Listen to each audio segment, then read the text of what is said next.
Hi, here's the next pattern in the series of Illustrator repeat tiles. We're going to work with the one named Bubble Wand. We've already done the Stars and Stars, which was basically a straight block. Now what we're going to do is move into a half drop. We have some other issues that we'll be dealing with as far as maybe using shapes with outlines and expanding those shapes, using certain identifiers within grouped objects by looking at outline or finding a particular center to line up. So the strategy is a little different on this, so let's get started with the half drop.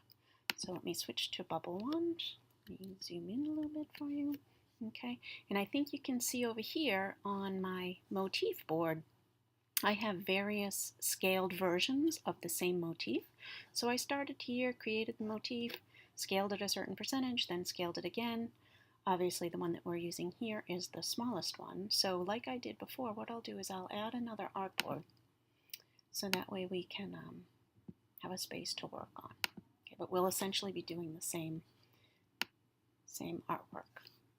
So I'm going to go ahead and get my motif. Might as well group it here if it isn't already grouped.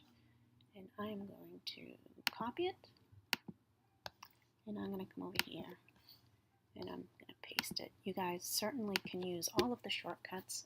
I tend to show them to you in the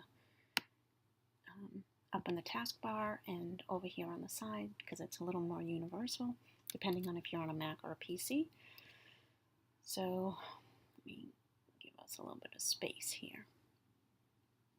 So I think what you can tell is the way it's kind of arranged. So we have one set of bubbles clustered here in the middle, right? And then what has happened in the four corners is essentially this cluster has been divided as perfectly as possible into those four corners. So we need to come up with a strategy to have that happen correctly. So here's my motif. As you can see, we have a 2.5 by 2.5 tile. So I'm going to go ahead and start to create that like we did in the previous one. If you double click, up comes your box so I can indicate exactly what size I want.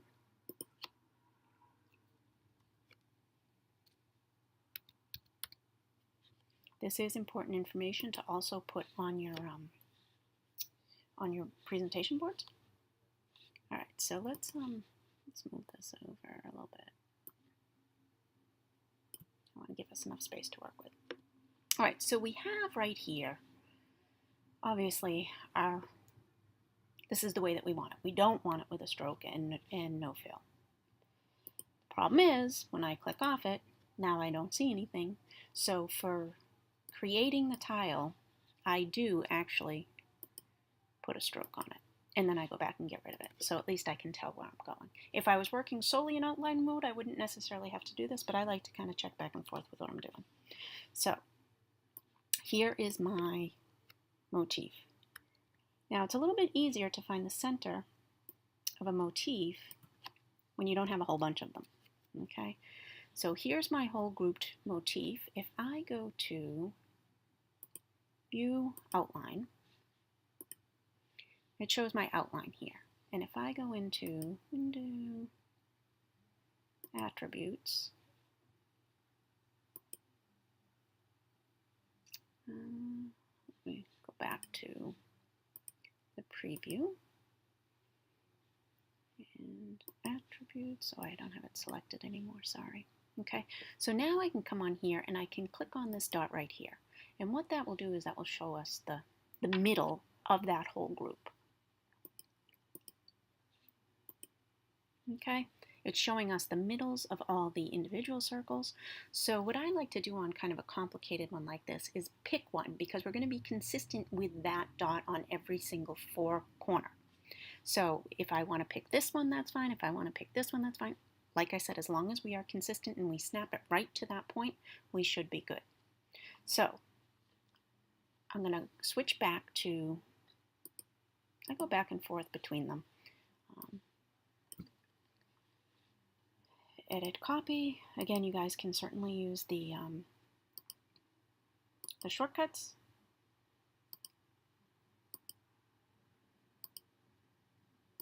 I know I need 5 of them in total. Okay, just going to start pulling them out.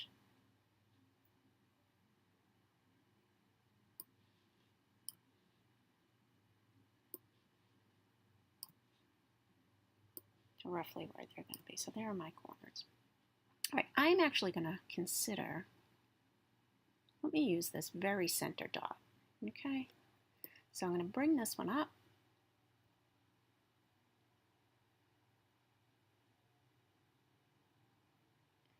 Sorry, because it's aligning with other ones. Leave it right there. Okay, so now I'm going to go back to that center dot, and as I come up,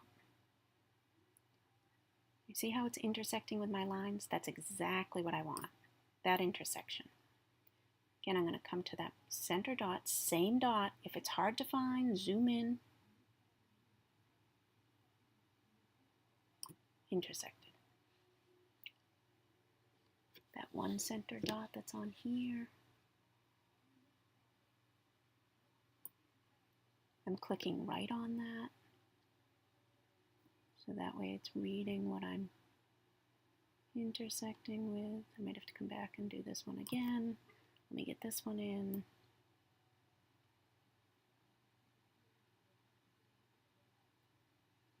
It's also relating it to the other ones, correct? So now if I go on here and I go back to that view outline, I can see what's going on. So I'm not 100%, right? So I want to make sure that I am.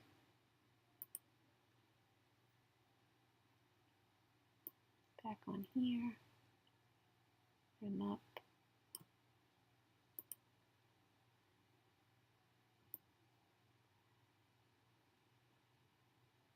Snapping it right to it, right there.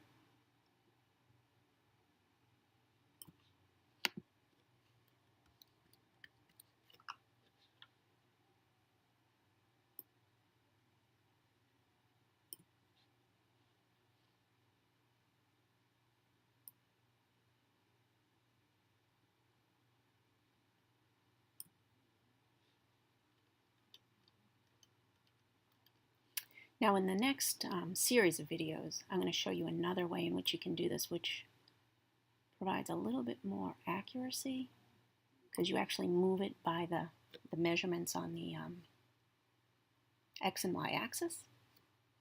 But this is a really good way to get it tested out. There. All right, so I have the same dot on all 4. Great. I can even go back to this one, make sure looks good. All right, zoom back out. It's an awful lot of work to get them all situated. Depending on how you like to have your grid line set up, you can snap to grid, you can snap to point.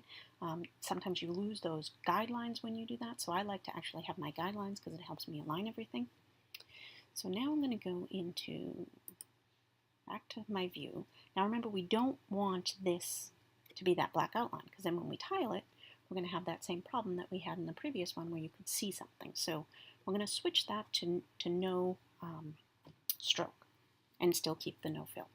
The other thing that we have to be aware of it is had these shapes had outlines, we would have to expand those before we go to do this next process. We're going to clipping mask it, which is fine, that works with outlines, but then when you go to use crop in Pathfinder, those lines will go away if you don't expand them. So it is something that you want to keep in mind that with your motifs, when you have used the pen tool or the shape tool and it has a stroke, you want to expand it. What that does is it creates it into a shape rather than the line. So that is activated. We're still going to do kind of the same process that we did before. I'm going to get rid of the stroke. I'm going to copy it. So edit, copy. Remember, we don't paste it right away. Now what I need to do is group this whole thing, right? Object, group. And then I want to go edit, paste in front. Remember, pasting in front will bring it right to the exact spot where it was before. Paste in front. I'm going to select it all again. going to do the clipping mask. Again, there are lots of different ways you can get there. This is just one. Clipping mask make. Great. We're not done. Because if you go back into view outline, you can still see that it's all still there. So we have to crop it at this point. So if you go into Pathfinder, if you don't have it out on your tools, you can go into Window Pathfinder and it'll bring up your little box. Crop is down here. I'm going to crop it. Great. So now from here, I should be able to pull it right into my swatches. Zoom out. I'm going to move this down out of the way. Your most recent swatch that you pull in is the last one in your group. I'm going to create that rectangle so we can test it.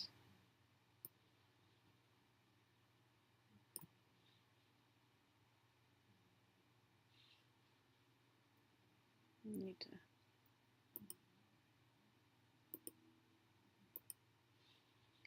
make sure that we're not just filling the outline, we want to fill the swatch, and there we go. So that's how you place your motifs. You divide them, put them in all four corners. Remember, the next series that we're going to do, it's going to be more precise by moving it exactly on the X and Y axis. I actually prefer that method better than this, but this actually gives us the theory of it, and then we're going to move on to some more complicated ones. So that's Bubble Wand. Thank you.